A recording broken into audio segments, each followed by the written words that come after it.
시청자 여러분 안녕하십니까. 3월 19일 시사정담 시작하겠습니다. 시청자 여러분, 문재인 대통령과 윤석열 당선인 간 회동이 내주 초에는 열릴 전망입니다. 윤석열 당선인은 21일 허창수 정경련 회장을 비롯한 경제 5단체장과 상견례를 겸한 오찬 회동을 갖는다고 합니다. 이창섭 전 연합뉴스 편집국장님과 주말 한 뉴스를 정리하도록 하겠습니다. 이 국장님, 네네. 지난 16일에 원래 문재인 대통령과 윤석열 당선인 간에 회동을 갖기로 했는데 네. 오찬회동 4시간 전에 네네. 그냥 전격적으로 취소가 됐지 않습니까? 네네. 그래서 신구 권력 간 갈등이 네. 이렇게 고조되고 있다 이렇게 알려졌는데 문재인 대통령이 어제 이 신구 권력 간 갈등 때문에 당선인과 회동이 이루어지지 못하는 것은 국민에 대한 예의가 아니다. 네네. 청와대 문은 활짝 열려 있다. 네. 꼭 조율을 할 필요는 없을 것 같다. 격의 없이 만나서 허심탄회하게 논의를 해보자. 네. 이렇게 아주 어떻게 보면은 그동안의 태도와는 달리 손을 내밀었어요. 예, 예. 무릎을 꿇었는지 네. 손을 내밀었는지는 네. 모르겠습니다만은 꼬리를 물러가는 꼬리를 확 내렸죠 사실은. 맞아요. 세게 하다가 이거 이러다가 안 되겠다. 이러다 큰일 나겠다. 이렇게. 뒤통수가 예, 땡기지 예. 않습니까? 이제 뭐 예, 예. 얼마나 남았습니까? 이제 한 4, 50일 남은 권력이 해가 이미 졌는데 그걸 예. 안 넘어가겠다고 발버둥을 치다가 이거 가만히 생각해 보니까 이랬다가는 또 그렇지 않아도 지금 한두 개가 아니지 않습니까? 문재인 대통령이 걸려 있는 게 건수가 잡혀 있는 게. 그러니까 이제 대통령 생각하고 청와대 참모들의 생각이 약간 차이가 있었던 거 아닌가 싶어요. 그런 참모들은 아직 그 뭐 대통령의 충성도 해야 되고 예. 그러니까 이제 그렇게 한 것 같은데 사실 대통령이 꼬리 내린 게 맞죠 사실은. 그렇죠. 예. 예. 참모들 입장에서는 또 말씀하신 대로 대통령의 체면도 있고 네, 그러니까 인사권은 끝나는 날까지 대통령의 고유 권한이다 네, 이렇게 큰 소리를 쳤잖아요. 박수현 국민소통수석을 비롯해서 청와대 참모들이. 그러나 대통령의 생각은 좀 다른 것 같은데 그동안 이제 뭐 몇 가지 이 쟁점 사항이 있었습니다만은 좀 정리가 되는 것 같아요. 우선 그 이제 인사 문제가 제일 컸지 않습니까? 예, 일단 한번 보면은 일단 이제 문재인 대통령 태도가 빠른 시일 내에 만나고 싶다 이렇게 바뀌었고요. 그다음에 이제 톱다운식으로 허심탄회하게 논의해서 문제를 해결하자 이렇게 나왔단 말이에요. 톱다운으로. 그 사람이 만나 그 뭐냐면 약간 양보를 해주겠다는 그렇죠. 사실은 약간의 뉘앙스가 있는 거죠. 그래서 제가 볼 땐 실무적으로 조정을 좀 할 거나 하고 밖에 공개하지는 않았지만 그날 회동이 끝나고 나면 뭔가 조금 숨겨져 있었던 이슈가 큰 게 한두 가지 정도는 약간 양보하는 방향으로 나오지 않을까 이제 그렇게 추측이 되고요. 일단 뭐 추후 보도를 보니까 일단 이제 한국은행 총재 누구 하느냐. 중요하지요. 그래서 이게 이제 이슈됐던 것 같고 그다음에 이제 선관위 상임 선관위원. 선관위원이 이제 공석이 두 자리이고 하나는 상임 선관위원이고 한 사람은 그냥 선관위원이고. 그 이제 그 문제가 있었던 것 같고요. 그다음 감사위원 2명 놓고 이제 갈등이 있었던 것 같습니다. 그런데 어느 정도 하여튼 조금 약간 가닥이 잡히는 것 같고요. 한국은행 총재는 그 이창용 이제 국제통화기금 IMF 국장으로 가 있는 분이 있어요. 이분이 원래 이제 사실은 그 하버드 경제학 박사고 아주 뭐 실력이 좋군요. 경제 분야에 특히 이제 금융 분야에 아주 뭐 지식이 탁월하다 이렇게 이제 돼 있을 거예요.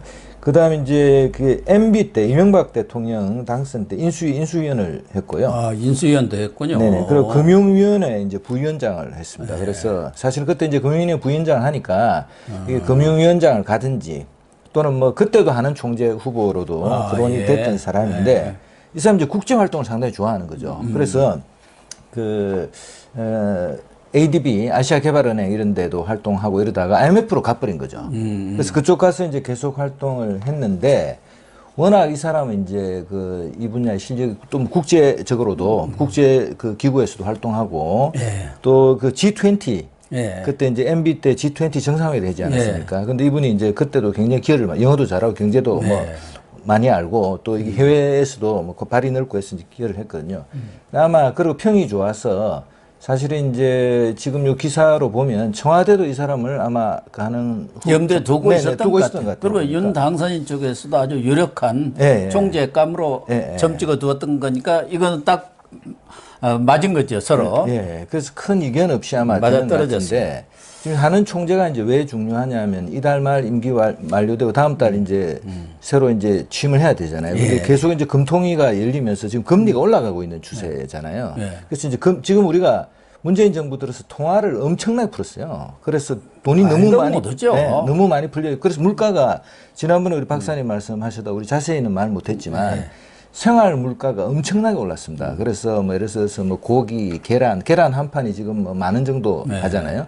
계란, 그다음에 뭐 채소 너무너무 다 올라 있습니다. 그래서 이 문제도 이제 해결돼야 될 거고, 그다음에 지금 뭐 주가 같은 게 이제 엄청나게 올라가고 집값 올라가고 이런 게 통화량 증가하고 다 이제 문제가 있거든요. 근데 이걸 너무 갑자기 또 조이면 또 이제 이자율이 올라가고 또 어려워지잖아요. 그래서 굉장히 어려운 작업들이 남았습니다. 그래서 최고 전문가를 이제 영입해서 잘 하도록 해야 되는데 일단 이 사람이 이제 지금 뭐 큰 이견 없이 얘기되는 것 같고요. 미국도 지금 이 인플레가 심해지니까 연준에서 금리를 지금 단계적으로 올리고 있지 않습니까? 예. 우리도 비슷한 상황으로 갈 수밖에 없죠. 그렇죠. 그래서 뭐 지금 뭐 풀어난 돈이 엄청나잖아요. 지금 뭐 1,000조, 뭐 국가 채무 1,000조 넘어가지고 가계부채 1,000조 넘어가지고 이거 앞으로 지금 제가 볼 때는 쉽지 않습니다. 이거 경제 바로잡기가 이게 들어가야 되는데.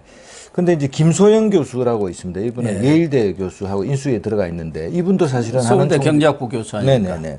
그래서 이분도 이제 하는 총재 후보로 유력하게 거론이 돼 왔기 때문에 막판에 이제 뭐 뚜껑 열기 전까지는 사실은 이제 누가 될지 모르지만 하는 총재는 뭐 그렇게 가닥이 좀 잡힌 거 아닌가 싶고요. 선관위는 보니까 조병현 씨는 뭐 큰 문제 없이 여야가 함께 추천한 지금 선관위원이거든요. 이분을 이제 상임위원으로 바꾸기만 하면 되니까요. 지금 비상임 선관위원인데 상임 선관위원으로 바꾸고 한 자리 야당목 선관위원은 이제 이 집권당이 되는 거니까 자동으로 뭐 추천해서 될 수밖에 없는 거니까 선관위원도 별 문제는 없는 것 같은데 감사위원이 지금 문제라는 거 아닙니까? 네, 감사원, 감사위원. 네, 이거 계속 놓고 이제 갈등을 했다고 지금 돼 있습니다. 근데 감사위원은 아무래도 이제 당선인한테 줘야 되지 않을까 싶은데 지금 이게 계속 이제 갈등 요인이 되는 것 같습니다. 아니. 감사원의 경우는 또 감사위원은 임기가 4년 아닙니까?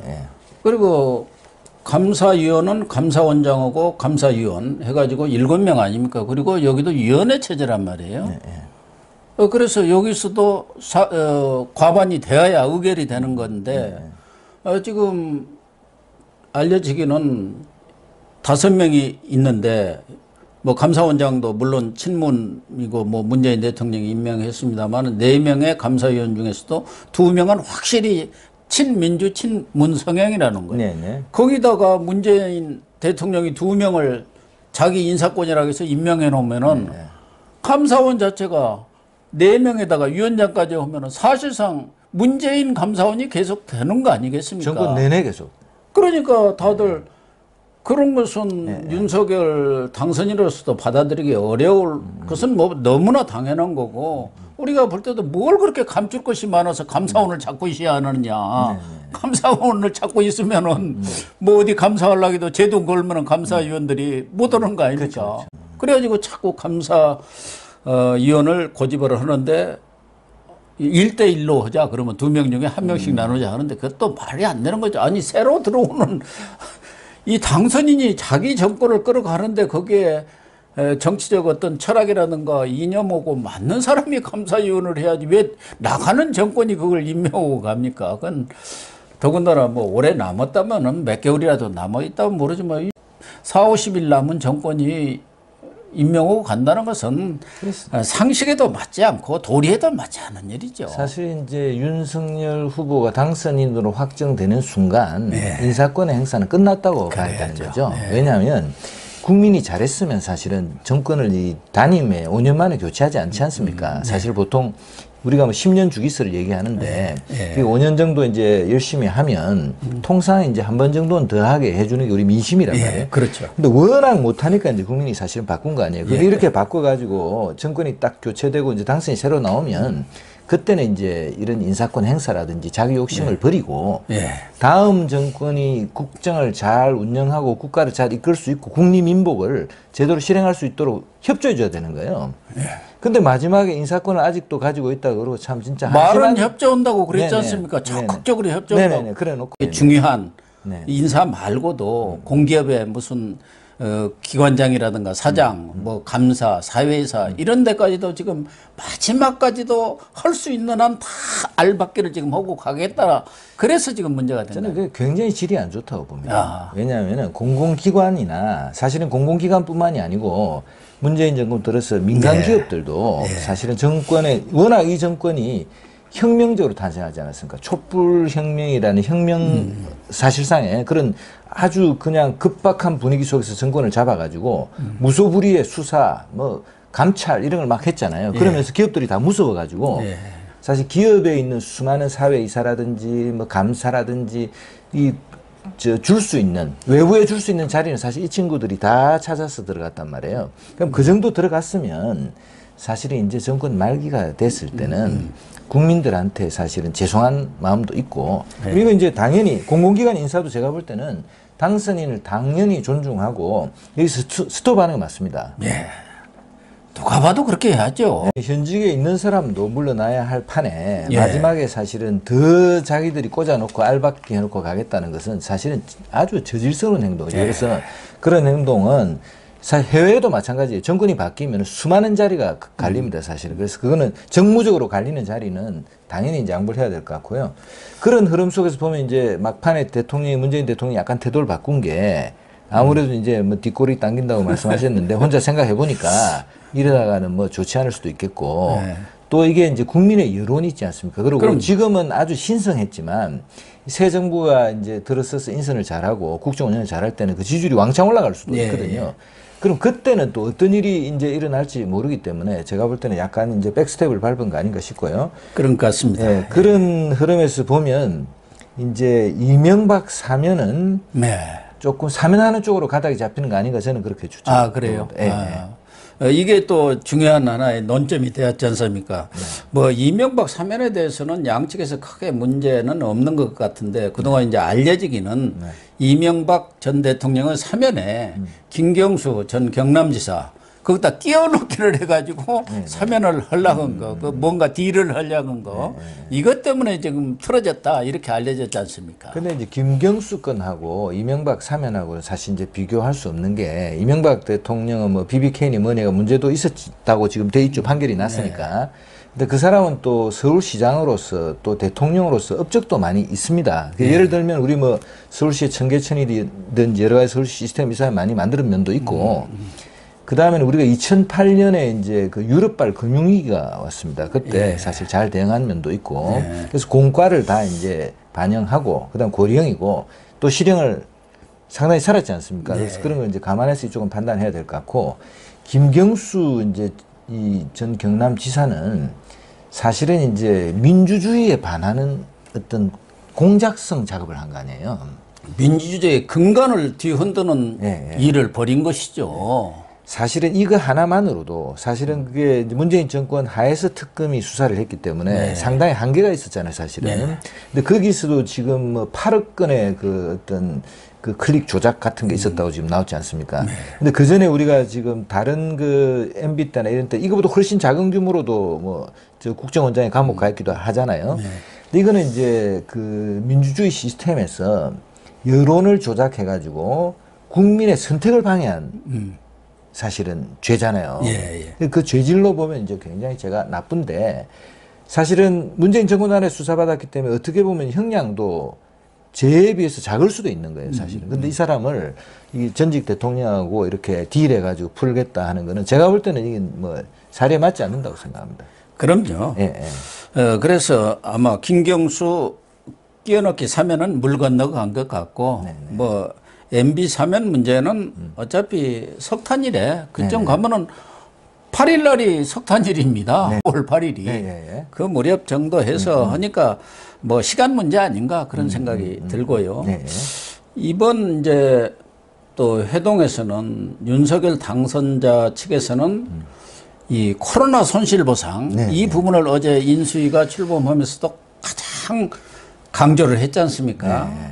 그 영세 자영업자라든가 소상공인들이 많은 손실을 입었는데 그걸 보상을 좀 해줘야 하니까 그거 하려면 추경이 편성이 돼야 하고 또 대선 과정에서도 취임하면 바로 50조를 만들어 가지고 보상하겠다는 문제가 하나 있고 거기에 따라서 또 지금 곧 그 158조에 달하는 그 대출을 해준 그 소상공인들에 대한 만기가 도래하는 모양이요. 이걸 또 좀 연장을 해주는 문제. 이런 것들은 아무래도 지금 어쨌든 다수당이 민주당 아닙니까? 그러니까 대통령이라든가 이런 데서 큰 틀에서 합의를 하고 당에서 그런 것에 대해서는 이제 실질적으로 국회에서 실무 작업을 하는 쪽으로 이렇게 톱다운 방식으로 합의가 이루어져야 하지 않겠느냐.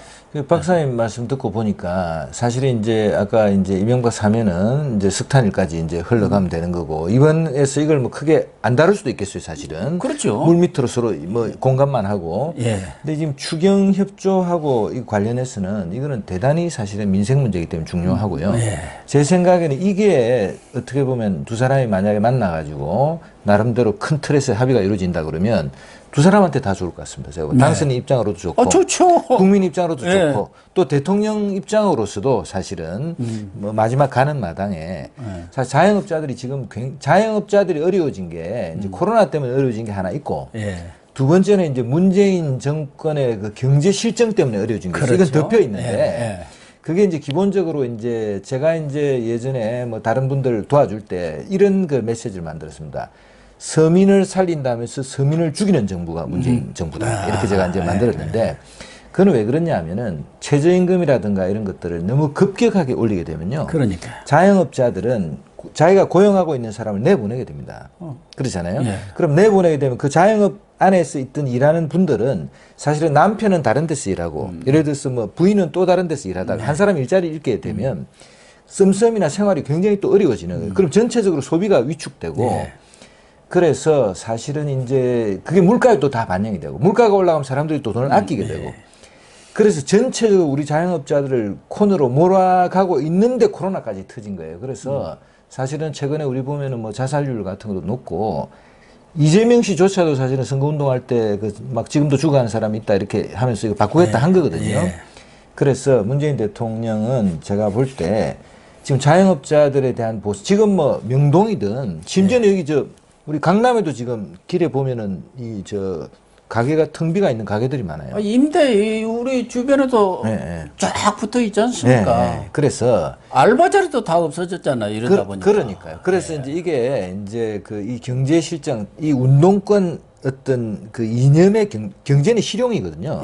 근데 이념적으로 이걸 다루다 보니까 이제 서민들 너무 어렵게 했는데 서민들은 다 참고 있어요. 사실은 우리 국민들이 너무 착해서. 그런데 제가 볼 때는 자영업자들한테 대한 보상을 뭐 300만 원, 100만 원 해줘봐야 예를 들어서 뭐 300만 원 보상해주면은 그동안 뭐 임대료 조금 내고 그동안 못 낸 세금 조금 내고 의료보험 내고 그럼 돈이 다 없어요. 그래서 제가 볼 때는 하여튼 정밀하게 좀 추정을 해서 그 실제 그 입은 손실에 대해서 과감한 보상을 해줘야 되는 겁니다. 그래서 그 부분에 대해서는 하여간 그 두 분이 잘 얘기해서 제대로 좀 대책을 내놨으면 좋겠습니다. 그러니까 윤석열 당선인은 당장 50조 정도의 추경을 코로나 추경을 이렇게 국회에서 조기에 처리하도록 하고 또 100조를 만들어서 이 영세 자영업자 소상공인뿐만 아니라 기타 뭐 우리들이 그 추계에 없는 피해를 본 사람들이 너무 많거든요.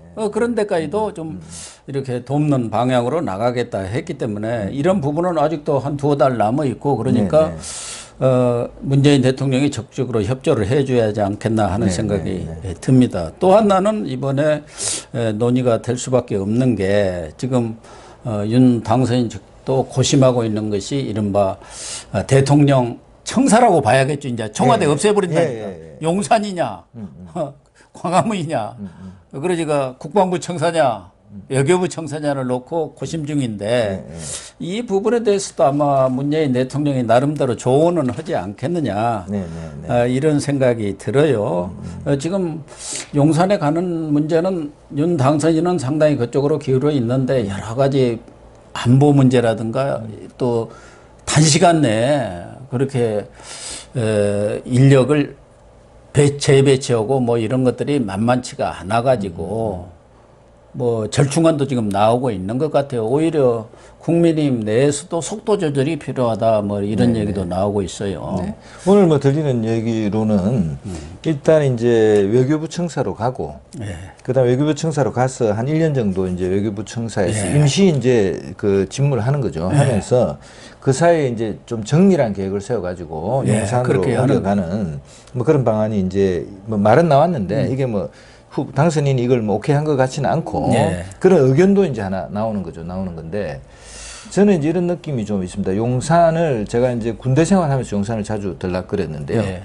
거기가 상당히 좋은 땅입니다. 땅이 사실은 그동안 방치돼가지고 우리가 잊어버린 땅이잖아요. 사실은 그게 뭐 청군이 주둔 하다가 일군이 주둔 하다가 미군이 주둔 하다가 그렇게 돼 있어요. 그리고 거기 주소가 샌프란시스코예요. 지금은 이제 미군이 철수했지만 거기 저희들이 제가 군대에서 근무할 때 보면은 카츄사 근무할 때 샌프란시스코 96307 제가 우편번호까지 다 외우고 있습니다. 그렇게 쓰면은 바로 용산으로 미국에서 물건을 붙여도 용산으로 오는 거죠. 그래서 이제 미국 사람들이 미국식으로 나름대로 잘 보존과 개발해 놨기 때문에 터가 워낙 좋고요. 그게 이제 다 우리한테 반환되기 때문에 사실은 서울을 하여튼 뭔가 리디자인 할 때 거기를 중심으로 이제 해야 되지 않나 그렇게 생각합니다. 하는데. 그렇습니다. 그래서 너무 서둘러다가 일을 또 그르치고 더군다나 임기 초에 그런 문제가 하나의 국민적 어떤 쟁점이 돼가지고 지금 미래로 나아가고 전진해야 하는데 청사 옮기는 문제가 걸림돌이 되면 곤란하지 않습니까? 과거 MB 때도 그 한미 그 소고기 협정 서두르다가 그 광우병 파동이라는 엄청난 그런 다 거짓으로 드러났습니다만 그런 파동을 또 맞았잖아요. 그렇기 때문에 우리 이국장님 말씀하신 대로 외교부 청사로 옮겨서 거기서 또 원래 광화문 대통령을 한다고 했으니까 그 의미도 살려서 거기서 좀 있으면서 좀 차분하게 시간을 가지고 용산으로 갈 수 있는 그런 방안들을 강구를 하는 것이 합리적이지 않나 저는 그런 생각이 듭니다. 어차피 청와대는 나오겠다고 본인이 뭐 확고하게 입장을 표명을 했지 않습니까? 그런데 다시 들어갈 수는 없는 입장이라고 본다면 그런 절충안이 옳지 않나 하는 생각이 듭니다. 그래서 한편 저게 이제 나쁘다고 볼 수도 있는데 어떻게 보면 이제 한번 이런 것도 생각해 볼 필요가 있더라고요. 우리가 이제 일제시대 끝나고 사실 일제시대 총독 관저가 있던데 아닙니까? 그게.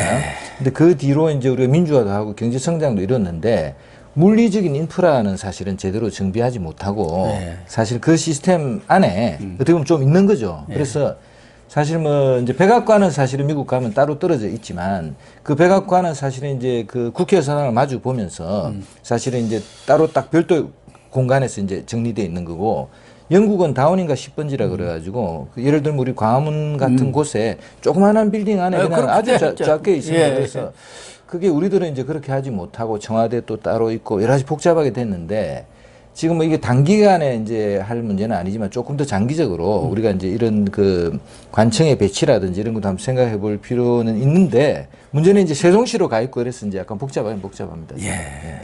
그러나 세종시로 간 문제에 대해서는 많은 뭐 공직자들은 물론이고 국민들도 과연 꼭 그렇게 했어야 하느냐 하는데 기왕 그렇게 된 거를 이제 되돌리기가 현실적으로 어려워져 버렸습니다. 그걸 다시 서울로 가져올 수도 없는 노릇이고. 제가 방송 전에 이제 박사님한테 사실은 이제 용산으로 가면서 세종시를 다시 서울로 데리고 오자 이렇게 얘기했다가 하나 아이디어는 될 수는 얼토당토 않은 얘기한다 이렇게 이제 지적을 받았는데. 실제로 사실 세종시 내려간 것도 너무 성급하게 내려간 거고 정치적으로 표 때문에 그렇게 된 거 아닙니까? 정치적인 결정 때문에 국가 대사가 상당히 물론 뭐 큰 차원에서 본다면 지역 균형 발전이라는 면에서는 그렇게 너무 서울이 비대가 되니까 그렇죠. 분산을 하는 것도 하나의 방안은 방안입니다만은 공무원들까지도 그렇게 전부 내리감으로 인해서 나타나는 그 비효율성이라는 것은 뭐 너무나 절감들을 하고 있지 않습니까? 또 하나는 문재인 대통령이 입단속을 시켰어요. 그 중에 이제 대표적인 사람이 문재인 정권을 쇼쇼쇼 정권으로 만든 사람이 탁현민 의전 비서관입니다. 이 탁현민 의전 비서관, 뭐 비서관 정도를 가지고 뭐 이러니 저러니 할 깜도 안 됩니다만은 그래도 1급 공무원 아닙니까? 그런 사람이 말하는 게 청와대 거 안 쓰려면 우리한테 주시오. 우리가 잘 쓸 테니까. 아니, 청와대가 무슨 자기 개인 무엇입니까? 또 하나는 아니 뭐 일제시대도 창경궁 그거 창경원 만들어 갖고 시민들한테 이렇게 도움을 뭐 잘 즐기라고 했다는데 아니 일제시대가 왜 거기서 나오냐고요. 아니 윤석열 당선인이 무슨 일제고 우리 국민들이 신민입니까?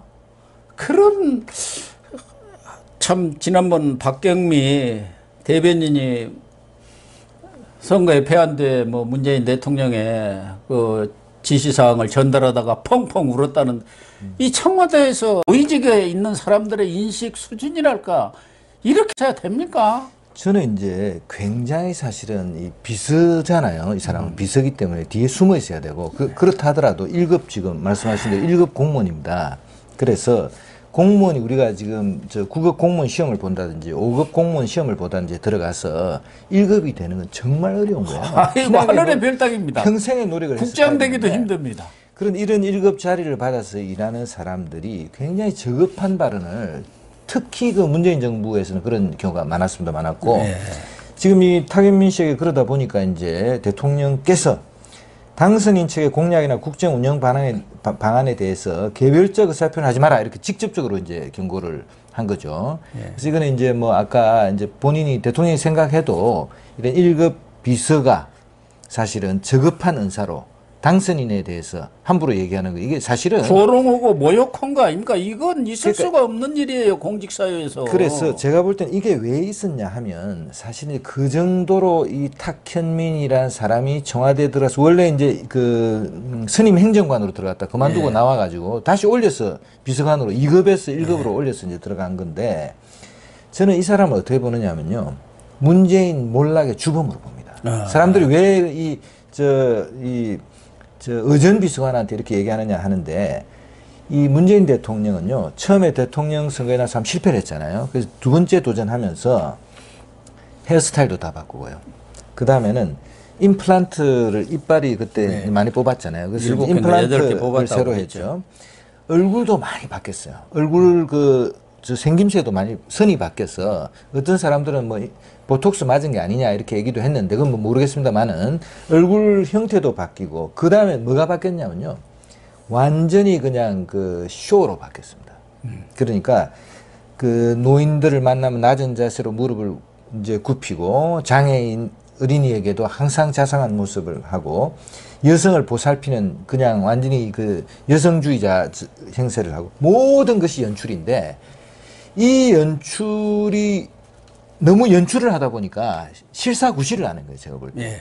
그리고 연출만 하게 한 친구가 탁현민이고 워낙 힘이 쏠리다 보니까 마음대로 이렇게 함부로 떠들고 그리고 노바운더리라고 자기 회사 하나 만들어가지고 기획사 만들어가지고 청와대 행사 기획 그것도 다 주워버린 거 아닙니까? 그걸 자기가 따가는 거예요. 자기가 기획한 행사를 자기 측근이 만든 물론 뭐 이름은 다른 회사지만 자기가 데리고 있던 친구들이 만든 회사 그 30억 원 가까이 지금 수주했다는 거예요. 청와대 행사를. 이 제가 볼 때는 정권이 바뀌면은 여기는 저는 수사를 해야 된다고 봅니다. 왜냐하면은 그 수의계약으로 다 가져갔고 그다음에 자기가 주관한 행사에 자기 측근들이 세운 회사가 법인 등기하기도 전에 그냥 수주를 하고 그래서 그런 것들은 한번 조사를 했어. 이 부분은 하여튼 정권이 교체되면 왜 이렇게 이런 친구들이 이렇게 지나치게 활동했는지는 한번 반드시 살펴봐야 된다 그렇게 생각합니다.